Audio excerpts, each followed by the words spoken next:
નમસ્કાર વિદ્યાર્થી મિત્રો, સ્વાગત છે તમારું લાઈવ સ્ટડી યુટ્યુબ ચેનલમાં. તો મિત્રો આપણે આજે જોઈશું ઇતિહાસમાં હર્યક વંશ વિશે આપણે સંપૂર્ણ માહિતી મેળવીશું અને એના પછી આપણે છેલ્લે તેના MCQ જોઈશું. તો તમે વિડીયોમાં અંત સુધી બન્યા રહેજો. હર્યક વંશ વિશે આપણે તેના કેટલા શાસકો થઈ ગયા, શું શું છે ખાસિયતો એ જોઈશું અને તેના પ્રશ્નો જોઈશું. બરાબર. અને જે મિત્રો ચેનલ પર નવા છે, ચેનલને સબસ્ક્રાઇબ નથી કરી તો જરૂરથી સબસ્ક્રાઇબ કરી લેજો અને વિડીયોને લાઈક કરી દેજો. તમારા મિત્રોને પણ શેર કરજો. તો તમારો સમય વધુ ના લઈએ અને શરૂ કરીએ. હર્યક વંશ એ પ્રાચીન ભારત અને મગધ સામ્રાજ્યનો પ્રથમ મહત્વપૂર્ણ અને શક્તિશાળી રાજવંશ હતો. એટલે કે જે હર્યક વંશ છે એ ભારતમાં મગધ સામ્રાજ્યનો પ્રથમ મહત્વપૂર્ણ શક્તિશાળી રાજવંશ, એટલે કે જે મગધ સામ્રાજ્ય છે એનું પ્રથમ મહત્વપૂર્ણ અને શક્તિશાળી રાજવંશ ગણાય છે. તો યાદ રાખવાનું મિત્રો, આ પોઈન્ટો આપણે પરીક્ષામાં પૂછાઈ શકે એવા અહીંયા મહત્વના પોઈન્ટ લીધા છે, મુદ્દાઓ. આ વંશની સ્થાપના એ મગધને ભારતીય રાજનીતિના કેન્દ્રમાં લાવી દીધું હતું. સ્થાપના અને સમયગાળો. હર્યક વંશની સ્થાપના અને સમયગાળો. હર્યક વંશના સ્થાપક છે બિંબિસાર. યાદ રાખજો, હર્યક વંશના સ્થાપક છે બિંબિસાર, જેનો સમયગાળો છે આશરે ઈસવીસન પૂર્વે 544 થી લઈને ઈસવીસન પૂર્વે 413. આ સમયગાળા દરમિયાન બિંબિસારે શાસન કર્યું હતું. રાજધાની પૂછે તો રાજગૃહ અથવા ગિરિવ્રજ તરીકે ઓળખાતી હતી અને હર્યક વંશની આ રાજધાની પાછળથી પાટલીપુત્ર ખસેડવામાં આવી હતી. પ્રશ્નનો પિતૃહર્તા વંશ તરીકે પણ આ હર્યક વંશને ઓળખે છે, કારણ કે ઇતિહાસમાં મોટાભાગના શાસકોએ પોતાના પિતાની હત્યા કરીને સત્તા મેળવી હતી, જેથી કરીને આમને પિતૃહર્તા વંશ તરીકે પણ ઓળખે છે. એટલે કે આ વંશને ઇતિહાસમાં પિતૃહર્તા વંશ તરીકે પણ ઓળખવામાં આવે છે, કારણ કે મોટાભાગના શાસકોએ પોતાના પિતાની હત્યા કરીને સત્તા મેળવી હતી. સામ્રાજ્યનો વિસ્તાર. બિંબિસારે અંગ રાજ્યને જીતીને મગધમાં ભેળવી દીધું હતું, જે મગધના સામ્રાજ્યવાદની શરૂઆત હતી. અહીંયા સામ્રાજ્યવાદની વિસ્તારની વાત છે તો બિંબિસારે અંગ રાજ્ય જીતી અને મગધ સામ્રાજ્યમાં ભેળવી દીધું હતું. ત્યારથી સામ્રાજ્યવાદની પણ શરૂઆત થઈ હતી. એ સિવાય હર્યક વંશમાં ધાર્મિક મહત્વ. આ વંશના રાજાઓના સમયમાં જૈન ધર્મ અને બૌદ્ધ ધર્મનો ખૂબ જ વિકાસ થયો હતો. આ પણ યાદ રાખવાનું કે હર્યક વંશના શાસકોના સમયમાં જૈન ધર્મ અને બૌદ્ધ ધર્મનો ખૂબ સારો વિકાસ થયો હતો. હર્યક વંશની વંશાવલી. હર્યક વંશમાં કયા કયા શાસકો થઈ ગયા તો જોઈએ તો સૌપ્રથમ બિંબિસાર આવશે, ઈસવીસન પૂર્વે 544 થી 492 દરમિયાન. પછી આવે છે અજાતશત્રુ, ઈસવીસન પૂર્વે 492 થી લઈને 460 સુધી. પછી આવે છે ઉદયન, ઈસવીસન પૂર્વે 460 થી લઈને 444. ઉદયન પછી એના પુત્ર આવે છે અનિરુદ્ધ, મંડક અને નાગદશક. નાગદશક અંતિમ શાસક ગણાય છે. એટલે હર્યક વંશની સૌ પ્રથમ સ્થાપના બિંબિસાર કરે છે અને એનો પુત્ર બિંબિસારની હત્યા કરીને અજાતશત્રુ ગાદી પર આવે છે. એના પછી ઉદયન આવે છે અને ઉદયન પછી અનિરુદ્ધ, મંડક અને નાગદશક. આમ હર્યક વંશના આ શાસકો છે જે વારાફરતી શાસન કરે છે. બિંબિસાર વિશે આપણે જોઈએ. બિંબિસાર એ હર્યક વંશના સ્થાપક અને પ્રાચીન મગધ સામ્રાજ્યના પ્રથમ મહાન શાસક હતા. બિંબિસાર એ હર્યક વંશના સ્થાપક ગણાય છે અને મગધ સામ્રાજ્યના પ્રથમ મહાન શાસક પણ ગણાય છે. આ પણ યાદ રાખજો. બિંબિસારે મગધને એક શક્તિશાળી રાજ્ય બનાવવામાં પાયાની ભૂમિકા ભજવી હતી. સ્વાભાવિક છે કે બિંબિસારે જે મગધ સામ્રાજ્યની સ્થાપના કરી હતી. હર્યક વંશના બિંબિસારે મગધ સામ્રાજ્યની સ્થાપના કરી હતી. એટલે મગધ સામ્રાજ્ય એક શક્તિશાળી બનાવવામાં તેની પાયાની ભૂમિકા ગણાય છે. બિંબિસારે પોતાના રાજ્યનો વિસ્તાર માટે મુખ્ય બે પદ્ધતિઓ અપનાવી. બિંબિસારે પોતાના રાજ્યનો વિસ્તાર કરવા માટે મુખ્ય બે પદ્ધતિઓ અપનાવી હતી, જેમાં એક પદ્ધતિ છે લગ્ન સંબંધો અને બીજી છે યુદ્ધ. લગ્ન સંબંધોમાં તેમણે એક શક્તિશાળી રાજ્યો સાથે લગ્ન સંબંધો બાંધીને મગધની સ્થિતિ ખૂબ મજબૂત કરી હતી. લગ્ન સંબંધો બાંધીને મગધ સામ્રાજ્યની શક્તિ મગધ સામ્રાજ્યની સ્થિતિ મજબૂત કરી હતી, જેમાં કૌશલા દેવી સાથે તેમણે લગ્ન કર્યા હતા. કૌશલ નરેશ પ્રસેનજીતની બહેન સાથે લગ્ન કર્યા, જેનાથી તેમને દહેજમાં કાશી ગામ મળ્યું. એટલે કે લગ્ન કર્યું પ્રસેનજીતની બહેન સાથે, તો તેમાં તેમને કાશી ગામ ભેટમાં મળ્યું હતું. આ કાશી ગામની વાર્ષિક આવક હતી 1,00,000 રૂપિયા. પછી છે ચેલના. વૈશાલીના લીચ્છવી શાસક ચેટકની પુત્રી સાથે લગ્ન કર્યા. ક્ષેમા મદ્રદેશ એટલે પંજાબની રાજકુમારી સાથે પણ લગ્ન કર્યા. આ રીતે લગ્ન કરીને પણ તે પોતાના સામ્રાજ્યનો વિસ્તાર કરતો હતો. એ સિવાય યુદ્ધમાં સામ્રાજ્ય વિજયતો તેમણે પાડોશી રાજ્ય અંગ પર આક્રમણ કરી તેના રાજા બ્રહ્મદત્તને હરાવ્યો અને અંગને મગધમાં ભેળવી દીધું. આ મગધના સામ્રાજ્યવાદની શરૂઆત હતી. એટલે તેનો જે પાડોશી રાજ્ય અંગ રાજ્ય હતું એના પર આક્રમણ કરીને રાજા બ્રહ્મદત્તને હરાવ્યો અને અંગ રાજ્યને મગધમાં ભેળવી દીધું. તો આ રીતે યુદ્ધ કરીને પણ બિંબિસારે સામ્રાજ્યવાદની નીતિ અપનાવી હતી. આ પણ યાદ રાખજો કે કોને હરાવીને મગધમાં ભેળવ્યું, તો અંગ રાજ્યને હરાવીને. પછી બિંબિસારની વહીવટી કુશળતા. બિંબિસાર પ્રથમ ભારતીય રાજા હતો જેણે સ્થાયી સેના રાખી હતી. તેણે રાજ્યના વહીવટ માટે એક મજબૂત વ્યવસ્થા ઊભી કરી હતી અને ગુનેગારોને કડક સજા આપતા હતા. તેમની રાજધાની રાજગૃહ ગિરિવ્રજ 5 ટેકરીઓથી ઘેરાયેલી હોવાથી સુરક્ષાની દ્રષ્ટિએ અભેદ હતી. એટલે બિંબિસારની વહીવટી કુશળતામાં જોઈએ તો બિંબિસાર પ્રથમ ભારતીય એવો એક રાજા હતો કે જેને સ્થાયી સેના રાખી હતી, એટલે આર્મી રાખી હતી, પોતાની સેના રાખી હતી સ્થાયી. બિંબિસારે રાજ્યના વહીવટીની મજબૂત કરવા માટે એક વ્યવસ્થા એવી ઊભી કરી કે જે ગુનેગાર હોય એને કડકમાં કડક સજા આપતા. અને તેની રાજધાની જે રાજગૃહ છે એ 5 ટેકરીઓથી ઘેરાયેલી હતી, જેથી કરીને કોઈ એને ભેદી શકતું નહોતું, એટલે અભેદ હતી. એ સિવાય બિંબિસારના સમયમાં ધાર્મિક અને મિત્રતામાં જોઈએ તો ગૌતમ બુદ્ધ એ ભગવાન બુદ્ધના સમકાલીન ગણાય છે. બિંબિસાર ભગવાન બુદ્ધના સમકાલીન ગણાય અને પરમ મિત્ર હતા. એટલે કે જે બિંબિસાર છે એમના મિત્ર ગૌતમ બુદ્ધ ગણાય છે. તેમણે બૌદ્ધ સંઘને વેણુવન નામનો બગીચો દાનમાં આપ્યો. એટલે કે જે બિંબિસાર છે એમને બૌદ્ધ સંઘને વેણુવન નામનો બગીચો દાનમાં પણ આપેલો. રાજવૈદ જીવક. બિંબિસારના દરબારમાં પ્રસિદ્ધ રાજવૈદ જીવક હતા. એટલે કે જે બિંબિસાર હતો એના દરબારમાં પ્રસિદ્ધ રાજવૈદ જીવક રહેતા હતા. જ્યારે અવંતીના રાજા ચંડ પ્રગોત બીમાર પડ્યા ત્યારે બિંબિસારે જીવકને તેમની સારવાર માટે મોકલ્યા હતા. એટલે કે જે અવંતીના રાજા ચંડ પ્રગોત બીમાર પડ્યા હતા, જેમને પાંડુરોગ અથવા કમળો થયો, ત્યારે આ જીવકને તેમની સારવાર માટે મોકલ્યા હતા. બિંબિસારનો કરુણ અંત. બિંબિસારનો અંત ખૂબ જ દુઃખદ રહ્યો છે. તેમના પુત્ર અજાતશત્રુએ સત્તાના લોભમાં આવીને પોતાના પિતાને જેલમાં પૂરી દીધા હતા, જ્યાં ભૂખ અને તરસને કારણે બિંબિસારનું મૃત્યુ થયું. એટલે કે જે બિંબિસારનો પુત્ર અજાતશત્રુ છે એને સત્તાની લાલચમાં આવીને પોતાના પિતાને જેલમાં પૂરી દીધા. આ જેલમાં ભૂખ અને તરસના કારણે બિંબિસારનું મૃત્યુ થાય છે. આમાં એક રસપ્રદ તથ્ય છે. બિંબિસાર જૈન સાહિત્યમાં શ્રેણિક તરીકે પણ ઓળખાય છે. બિંબિસારને જે જૈન સાહિત્ય છે એમાં શ્રેણિક તરીકે ઓળખવામાં આવે છે. આ પણ યાદ રાખજો. ચલો તો હવે અજાતશત્રુ વિશે જોઈએ. તો અજાતશત્રુ વિશે જોઈએ પહેલા જે મિત્રોએ હજી સુધી પણ ચેનલને સબસ્ક્રાઇબ નથી કર્યું તો સબસ્ક્રાઇબ કરી લેજો.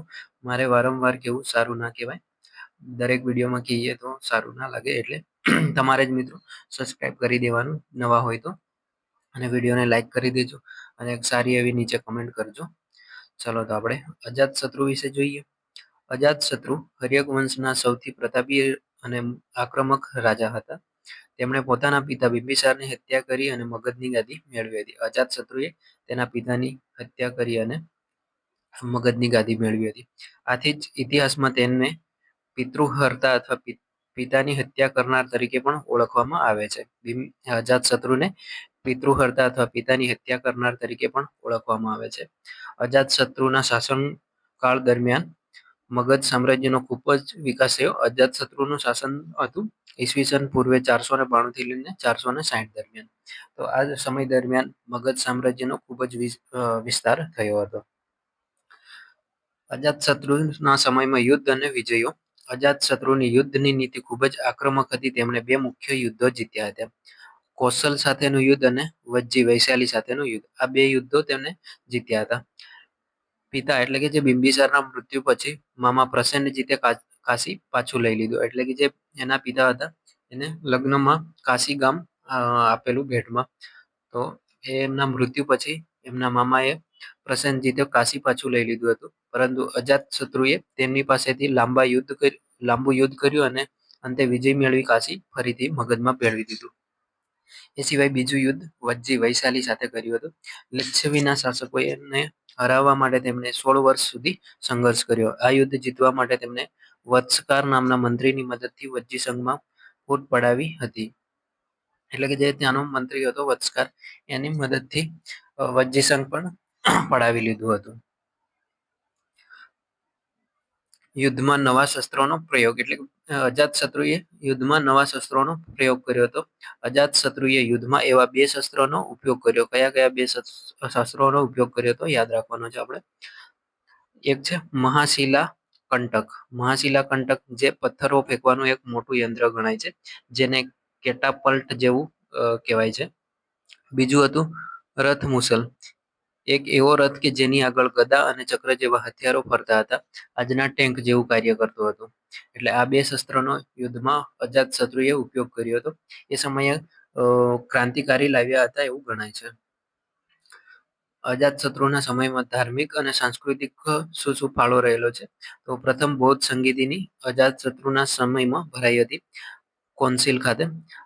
પ્રથમ બૌદ્ધ સંગીતની જેને કોન્સિલ કહે છે.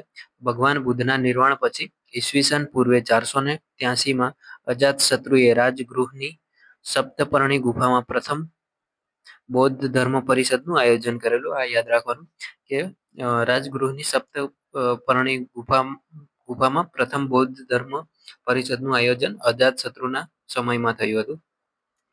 બૌદ્ધ અને જૈન ધર્મ. શરૂઆતમાં તેઓ જૈન ધર્મના અનુયાયી હોવાનું મનાય છે, પરંતુ પાછળથી તેઓ બૌદ્ધ ધર્મ તરફ વળ્યા હતા. બારહુત સ્તૂપ એક શિલ્પમાં તેમને બુદ્ધની વંદના કરતા દર્શાવવામાં આવ્યા છે. એટલે કે જે બારહુતનો સ્તૂપ છે એમાં એક શિલામાં બુદ્ધની વંદના કરતા તેને અજાતશત્રુને દર્શાવવામાં આવેલા છે. પછી છે પાટલીપુત્રનો પાયો. એટલે પાટલીપુત્રનો પાયો અજાતશત્રુ દ્વારા નાખવામાં આવ્યો હતો. જોઈએ વૈશાલી પર નજર રાખવા માટે અને વ્યાપારી માર્ગોને રક્ષણ માટે ગંગા અને સોન નદીના સંગમ પર પાટલીગ્રામ નામનો કિલ્લો બંધાવ્યો, જે પાછળથી વિશ્વ પ્રસિદ્ધ પાટલીપુત્ર શહેર બન્યું. એટલે કે જે પાટલીપુત્ર શહેર કિલ્લો પાટલીગામ ખાતે તેમણે કિલ્લો બંધાવ્યો હતો અને પાછળથી તે પાટલીપુત્ર શહેર બન્યું. એટલે કે જે પાટલીપુત્રનો પાયો નાખનાર છે એ અજાતશત્રુ હતો. આમાં વિશેષ નોંધ છે, અજાતશત્રુને જૈન ગ્રંથોમાં કુણિક તરીકે ઓળખવામાં આવે છે, જ્યારે બિંબિસારને સૈનિક તરીકે અને અજાતશત્રુને જૈન ગ્રંથોમાં કુણિક તરીકે ઓળખવામાં આવે છે. તો આ બે કન્ફ્યુઝન પોઈન્ટ યાદ રાખજો. ચાલો આગળ જોઈએ. ઉદયન. હર્યક વંશના ત્રીજા મહત્વના રાજા ઉદયન ઈસવીસન પૂર્વે 460 થી લઈને ઈસવીસન પૂર્વે 444 અજાતશત્રુના પુત્ર હતા. એટલે કે ઉદયન એ અજાતશત્રુનો પુત્ર હતો. ઇતિહાસમાં તેમનું નામ મુખ્યત્વે એક ભવ્ય શહેરની સ્થાપના અને રાજધાનીના પરિવર્તન માટે અમર છે. એટલે કે ઉદયનનું એક ઇતિહાસમાં નામ ભવ્ય શહેરની સ્થાપના અને રાજધાનીના પરિવર્તન માટે અમર રહેલું છે. પાટલીપુત્રની સ્થાપના. ઉદયને સૌથી મોટો ફાળો ગંગા અને સોન નદીના સંગમ પર પાટલીપુત્ર શહેર વસાવવાનો છે. એટલે કે જે પાટલીપુત્ર એમના પિતાએ સ્થાપના કરી પાયો નાખ્યો હતો, પરંતુ તેને વિકાસ કરવામાં ભવ્ય શહેર બનાવવામાં અને રાજધાની બનાવવામાં ઉદયનનો મહત્વનો ફાળો રહેલો છે. જે પાટલીપુત્ર જે આજનું પટના તરીકે ઓળખાય છે. તેમના પિતા અજાતશત્રુએ ત્યાં માત્ર એક જ સૈન્ય છાવણી કિલ્લો બનાવ્યો હતો, પરંતુ ઉદયને તેને એક સંપૂર્ણ શહેર તરીકે વિકસાવ્યું. તેમને મગધની રાજધાની રાજગૃહથી બદલીને પાટલીપુત્ર કરી હતી. આ શહેર જળમાર્ગોથી ઘેરાયેલું હોવાથી વેપાર અને સુરક્ષા બંને માટે શ્રેષ્ઠ હતું. એટલે કે ત્યાં ગંગા અને સોન નદી હતી, જેના કારણે આ જગ્યા ઉપર જળમાર્ગથી ઘેરાયેલું હોવાથી વેપાર અને સુરક્ષા બંને માટે શ્રેષ્ઠ ગણાતું હતું, જેથી કરીને ઉદયને રાજગૃહથી બદલીને પાટલીપુત્ર રાજધાની ફેરવી હતી. ઉદયનના ધાર્મિક જોડણા અજાતશત્રુ બૌદ્ધ ધર્મ તરફ ઝુકાવ ધરાવતા હતા, જ્યારે ઉદયન જૈન ધર્મના ચુસ્ત અનુયાયી હતા. તેમણે પાટલીપુત્રના મધ્યમાં એક ભવ્ય જૈન ચૈત્ય બંધાવ્યું હતું, એટલે કે જૈન દેરાસર બંધાવ્યું હતું અજાતશત્રુએ. પાટલીપુત્રના મધ્યમાં એક જૈન ગ્રંથો મુજબ તેઓ નિયમિતપણે જૈન મુનિઓના પ્રવચનો પણ સાંભળતા હતા. એટલે કે જે ઉદયન છે એ નિયમિતપણે જૈન મુનિઓના પ્રવચનો પણ સાંભળતા રહેતા હતા. ઉદયનની સામ્રાજ્યની સુરક્ષા ઉદયનના સમયમાં મગધનું સામ્રાજ્ય ઉત્તરમાં હિમાલયથી લઈને દક્ષિણમાં વિંધ્યાચલ પર્વત સુધી વિસ્તરેલું હતું. એટલે કે ઉદયનના સમયમાં મગધ સામ્રાજ્ય ઉત્તરમાં હિમાલયથી લઈને દક્ષિણમાં વિંધ્યાચલ પર્વતમાળા છે ત્યાં સુધી વિસ્તાર પામેલો હતો મગધ સામ્રાજ્યનો. પાટલીપુત્રને રાજધાની બનાવી તેમણે ઉત્તર ભારત પર મજબૂત પકડ જમાવી હતી. એટલે કે જે પાટલીપુત્ર રાજધાની બનાવી અને ઉત્તર ભારતમાં તેમણે મજબૂત એક પકડ બનાવી હતી. હવે આપણે હર્યક વંશનો અંત જોવાનો છે કે હર્યક વંશનો અંત કેવી રીતે થયો. ઉદયન પછી તેમના 3 પુત્રો અનિરુદ્ધ, મંડક અને નાગદશક એ વારાફરતી શાસન કર્યું. આ ત્રણેય રાજાઓ નબળા અને વિલાસી સાબિત થયા. લોકો તેમને પણ પિતૃહર્તા અથવા પિતાની હત્યા કરનારા તરીકે ધિક્કારતા હતા. અંતે મગધની પ્રજાએ વિદ્રોહ કર્યો અને ઉદયનના છેલ્લા વંશજ નાગદશકને સત્તા પરથી હટાવી દીધો. એટલે કે જે હર્યક વંશના જે ઉદયન છે, ઉદયનના 3 પુત્રો હતા જે વારાફરતી શાસન કર્યું, જેમાં છેલ્લો શાસક હતો નાગદશક. તો લોકોએ વિદ્રોહ કર્યો અને ઉદયનને સત્તા પરથી હટાવી દીધો. તેને સ્થાને મંત્રી શિશુનાગે નવા શિશુનાગ વંશની સ્થાપના કરી. એટલે તેમનો મંત્રી શિશુનાગ હતો, જેને નાગવંશની સ્થાપના કરી, શિશુનાગ વંશની. તો આ મંત્રીનું નામ હતું અમાત્ય. આમાં એક રસપ્રદ તથ્ય છે કે ઉદયનની હત્યા એક એવા વ્યક્તિએ કરી હતી કે જેને સાધુનો વેશ ધારણ કર્યો હતો, અને આ હત્યા પાછળ અવંતીના રાજાનો હાથ હોવાનું મનાય છે. એટલે કે ઉદયનની હત્યા થઈ એમાં અવંતીના રાજાનો હાથ હોવાનું મનાય છે. હવે આપણે એમસીક્યુ જોઈશું. તો પહેલો એમસીક્યુ છે, પ્રશ્ન નંબર 1 છે, મગધ સામ્રાજ્યના હર્યક વંશની સ્થાપના કોણે કરી હતી? Option A Ajatashatru, option B Bimbisara, option C Udayan, option D Shishunaga. તો પ્રશ્ન નંબર 1 નો આપણે જવાબ છે ઓપ્શન બી બિંબિસાર. મગધ સામ્રાજ્યના હર્યક વંશની સ્થાપના બિંબિસાર દ્વારા કરવામાં આવી હતી. પ્રશ્ન નંબર 2, હર્યક શાસકને જૈન સાહિત્યમાં શ્રેણિક તરીકે ઓળખવામાં આવે છે. એટલે કે કયા હર્યક શાસકને જૈન સાહિત્યમાં શ્રેણિક તરીકે ઓળખવામાં આવે છે? Option A Nagadashaka, option B Udayan, option C Bimbisara, option D Ajatashatru. તો અહીંયા પ્રશ્ન નંબર 2 નો જવાબ છે ઓપ્શન સી બિંબિસાર. બિંબિસારને શ્રેણિક તરીકે જૈન સાહિત્યમાં ઓળખવામાં આવે છે. પ્રશ્ન નંબર 3, બિંબિસારે કયા રાજ્યને જીતીને મગધ સામ્રાજ્યમાં ભેળવી દીધું હતું? Option A Avanti, option B Vajji, option C Anga અને ઓપ્શન ડી કૌશલ. તો અહીંયા પ્રશ્ન નંબર 3 નો જવાબ છે ઓપ્શન સી અંગ. અંગ રાજ્યને બિંબિસારે મગધમાં ભેળવી દીધું હતું. પ્રશ્ન નંબર 4, પ્રસિદ્ધ રાજવેદ જીવક કોના દરબારમાં હતા? Option A Ajatashatru, option B Bimbisara, option C Udayan અને ઓપ્શન ડી ચંદ્રગુપ્ત મૌર્ય. તો પ્રશ્ન નંબર 4 નો જવાબ રહેશે ઓપ્શન બી બિંબિસાર. પ્રસિદ્ધ રાજવેદ જીવક બિંબિસારના દરબારમાં હતા. પ્રશ્ન નંબર 5, કયા રાજાએ તેની રાજધાની રાજગૃહથી પાટલીપુત્ર ખસેડી હતી? Option A Bimbisara, option B Ajatashatru, option C Udayan અને ઓપ્શન ડી કાલાશોક. તો પ્રશ્ન નંબર 5 નો જવાબ આવશે ઓપ્શન સી ઉદયન. ઉદયન રાજાએ તેની રાજધાની રાજગૃહથી પાટલીપુત્ર ખસેડી હતી. ઉદયન દ્વારા રાજધાની રાજગૃહથી પાટલીપુત્ર ખસેડવામાં આવી હતી. પ્રશ્ન નંબર 6. પ્રથમ બૌદ્ધ ધર્મ પરિષદ કોના શાસનકાળ દરમિયાન યોજાઈ હતી? Option A Bimbisara, option B Ajatashatru, option C Ashoka અને ઓપ્શન ડી કનિષ્ક. તો પ્રશ્ન નંબર 6 નો પણ જવાબ આવશે ઓપ્શન બી અજાતશત્રુ. પ્રથમ બૌદ્ધ ધર્મ પરિષદ અજાતશત્રુના શાસનકાળ દરમિયાન યોજાઈ હતી. પ્રશ્ન નંબર 7. અજાતશત્રુએ વજ્જી સંઘ વિરુદ્ધના યુદ્ધમાં કયા નવા શસ્ત્રનો ઉપયોગ કર્યો હતો?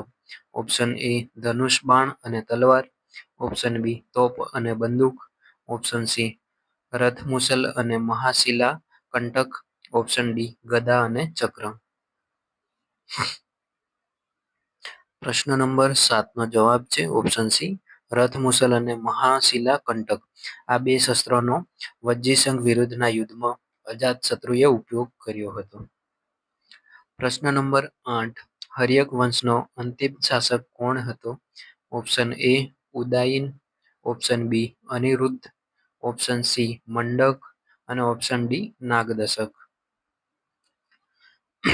તો પ્રશ્ન નંબર 8 નો જવાબ છે ઓપ્શન ડી નાગદશક. હર્યક વંશનો અંતિમ શાસક નાગદશક હતો. પ્રશ્ન નંબર 9. અજાતશત્રુનું અન્ય નામ શું હતું? Option A Shrenik, option B Konik, option C Priyadarshi અને ઓપ્શન ડી અમિત્રઘાત. પ્રશ્ન નંબર 9 નો જવાબ છે ઓપ્શન બી કોણિક. અજાતશત્રુનું અન્ય નામ કોણિક હતું, જ્યારે બિંબિસારનું નામ હતું શ્રેણિક. જૈન સાહિત્યમાં બિંબિસારને શ્રેણિક તરીકે ઓળખતા, જ્યારે અજાતશત્રુને કોણિક તરીકે ઓળખતા હતા. પ્રશ્ન નંબર 10. હર્યક વંશ પછી મગધ પર કયા વંશનું શાસન આવ્યું? ઓપ્શન એ નંદ વંશ, ઓપ્શન બી મૌર્ય વંશ, ઓપ્શન સી શિશુનાગ વંશ અને ઓપ્શન ડી ગુપ્ત વંશ. તો પ્રશ્ન નંબર 10 નો જવાબ છે ઓપ્શન સી શિશુનાગ વંશ. હર્યક વંશ પછી મગધ પર શિશુનાગ વંશનું શાસન આવ્યું. તો આપણે હર્યક વંશની માહિતી અહીંયા સમાપ્ત થાય છે, જેના આપણે મહત્વના મુદ્દાઓ લીધા અને તેના MCQ પણ જોયા. તમને આશા રાખું છું કે તમને વિડીયો ગમ્યો હશે, કન્ટેન્ટ ગમ્યું હશે. તો સારી એવી એક કમેન્ટ કરી દેજો અને મળીએ છે નેક્સ્ટ વિડીયોમાં નવા ટોપિક સાથે. ત્યાં સુધી નવું શીખતા રહો. જય હિન્દ, જય ભારત.